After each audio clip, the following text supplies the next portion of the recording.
आजचा स्वातंत्र्य दिन साजरा होतोय आणि 80व्या स्वातंत्र्य दिनाच्या निमित्तानं औचित्य साधून मी या ठिकाणी आपणा सर्वांना स्वातंत्र्य दिनाच्या खूप खूप अशा शुभेच्छा देतो।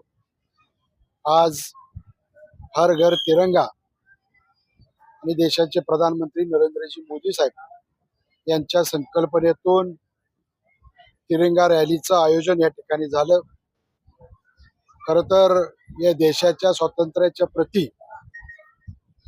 ज्यांनी ज्यांनी बलिदान दिलं, स्वातंत्र्य लढ्यामध्ये ज्यांचा सहभाग होता, यांच्या प्रती सद्भावना व्यक्त करणं, अभिवादन करणं आणि देशाच्या प्रती राष्ट्रप्रथम ही भावना जागरूक करण्याच्या निमित्तानं हा उपक्रम या देशभर या ठिकाणी राबवला जातोय। मी या निमित्तानं एवढं सांगू इच्छितो की तिरंग्यामध्ये असणारे तिन्ही रंग आपल्याला वेगवेगळे खऱ्या अर्थानं संदेश देण्याचा प्रयत्न केला जातो आणि म्हणून धर्माच्या पलीकडे जाऊन, प्रांताच्या पलीकडे जाऊन खऱ्या अर्थानं राष्ट्रप्रेम हे जागरूक झालं पाहिजे। या माध्यमातून या निमित्तानं आज या तिरंगा रॅलीचं आयोजन या ठिकाणी झालं।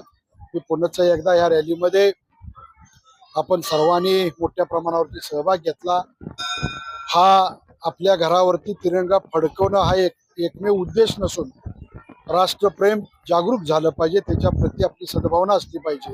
हे इथून पुढच्या काळामध्ये लहानापासून थोरांच्या पर्यंत निश्चितपणानं हा संदेश जाईल अशा पद्धतीची खात्री बाळगून मी या ठिकाणी आपल्या सगळ्यांना शुभेच्छा देतो। धन्यवाद।